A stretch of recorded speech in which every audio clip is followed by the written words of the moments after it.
¿qué hace que un cerebro sea avanzado? Es una pregunta que nos hacemos siempre.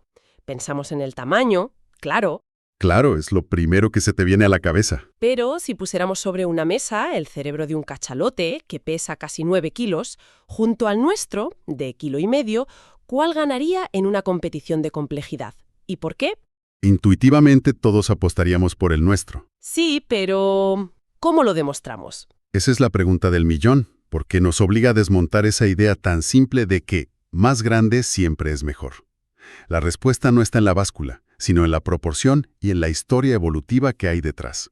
Pues precisamente ese es el viaje que vamos a hacer hoy.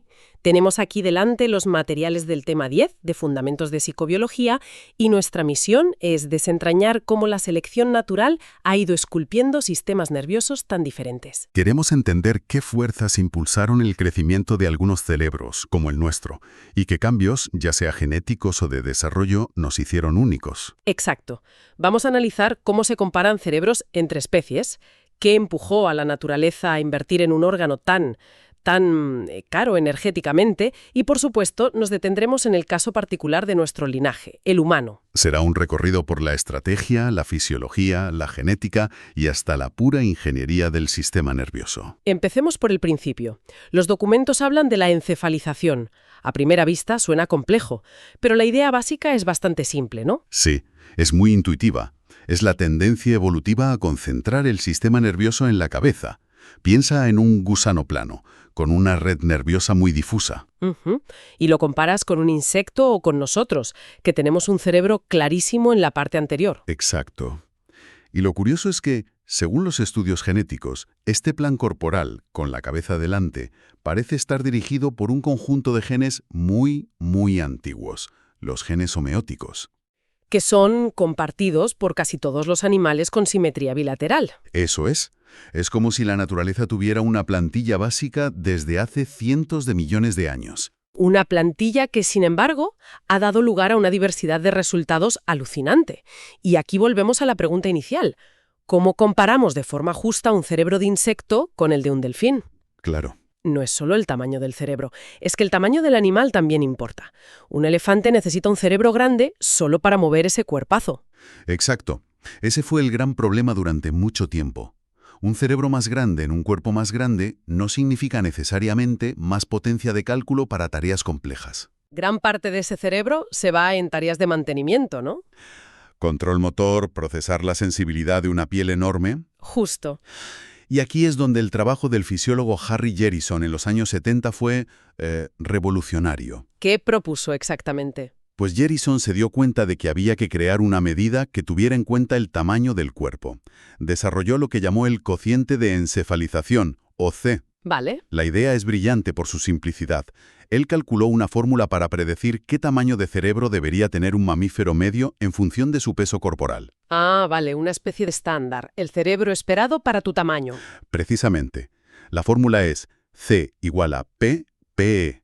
P es el peso real del cerebro de la especie que estudias y PE es ese peso esperado que te comentaba. Entiendo. Un CE de 1 significa que el animal tiene exactamente el cerebro que se espera para su tamaño.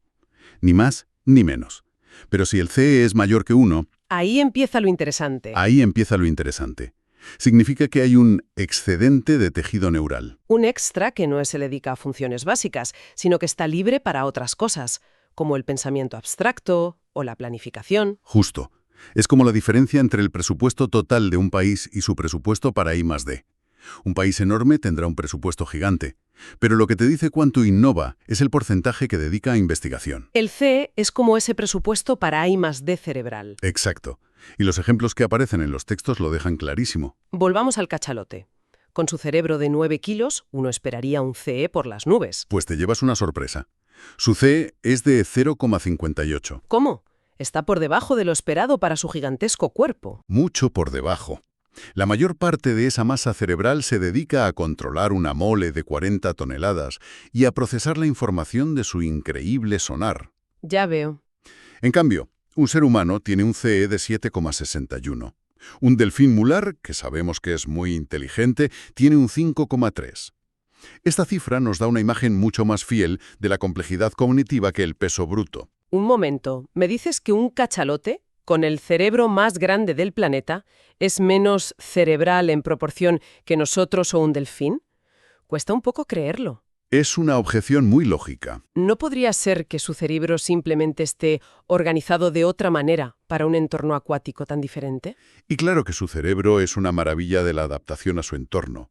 Pero lo que el CE nos indica es que la mayor parte de esa masa neuronal se dedica a tareas somáticas y sensoriales muy especializadas. Controlar el cuerpo, interpretar el mundo de sonidos. Eso es. El sobrante para funciones cognitivas más plásticas y generales es, proporcionalmente, mucho menor que en primates o en otros cetáceos. Entendido. Entonces, la gran pregunta es, ¿qué presiones evolutivas hacen que a una especie le salga a cuenta desarrollar este costoso extracerebral? Los documentos hablan de un cóctel de factores. Sí, no hay una única causa, sino una confluencia. El primer factor es lo que los biólogos llaman la estrategia vital. La evolución parece seguir dos grandes caminos. Aquí es donde entran los conceptos de selección R y K, ¿verdad? Correcto. La estrategia R consiste en tener muchísimos descendientes y no invertir casi nada en ellos. Piensa en una tortuga marina que pone cientos de huevos y se va. La probabilidad de que una cría sobreviva es bajísima. Pero como son tantas, alguna lo consigue. En este escenario, un cerebro grande y complejo no aporta nada. Claro, es una lotería. Invertir en un cerebro caro para una cría que probablemente va a ser devorada en 2 horas no tiene sentido evolutivo. Exacto. En el otro extremo está la estrategia K. Pocas crías, a veces solo una, a la que se dedican enormes cantidades de tiempo y energía. Pensemos en los chimpancés, los elefantes o nosotros. Ahí cada cría es una inversión valiosísima, y aquí sí que compensa tener un cerebro grande y plástico. Porque la supervivencia no depende del azar, sino del aprendizaje, de la transmisión de cultura. De la capacidad de resolver problemas. Justo. Lo de la estrategia vital tiene todo el sentido. A más cuidado parental, más espacio para que un cerebro complejo se desarrolle y aprenda. Pero eso no puede ser todo, ¿no? No, desde luego. Me imagino que la propia biología del animal, su hardware básico, también debe jugar un papel.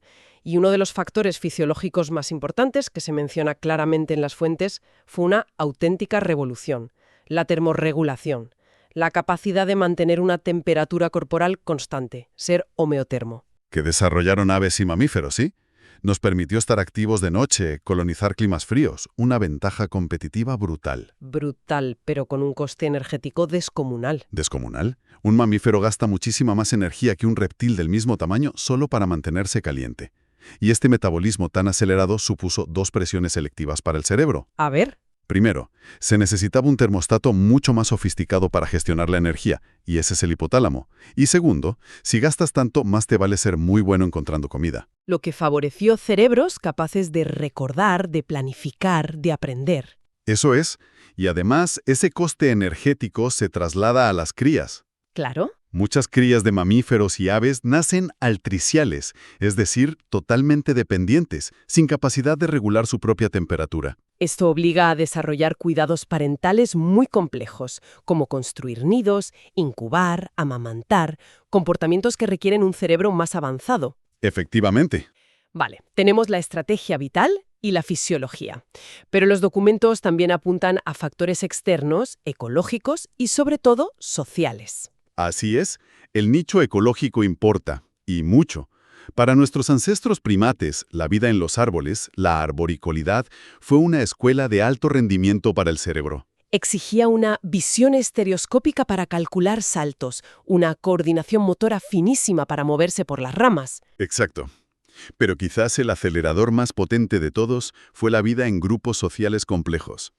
La famosa hipótesis del cerebro social. Esa misma. La vemos en primates, pero también en delfines, elefantes o lobos. Es un ejemplo clarísimo de evolución convergente. ¿Y qué implica vivir en un grupo grande? Pues implica mucho más que estar juntos. Tienes que recordar quién es tu aliado, quién tu rival, quién te debe un favor. Tienes que comunicarte, cooperar, engañar, detectar engaños. Y predecir lo que van a hacer los demás. Es un juego de ajedrez social de una complejidad altísima. Totalmente. Es curioso pensar que nuestro increíble cerebro evolucionó, en parte, para gestionar el cotilleo y saber en quién confiar en el grupo. Si todos estos factores son compartidos por otras especies, ¿qué pasó en nuestro linaje para que nuestro CE se disparara de esa manera?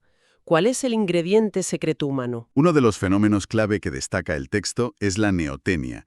Es un concepto fascinante. ¿En qué consiste? Consiste en retener rasgos juveniles en la edad adulta. Si comparas el cráneo de un chimpancé bebé con el de un humano adulto, se parecen mucho más entre sí que el del chimpancé bebé con el del chimpancé adulto. El chimpancé adulto desarrolla enormes crestas óseas, una mandíbula muy proyectada. Exacto.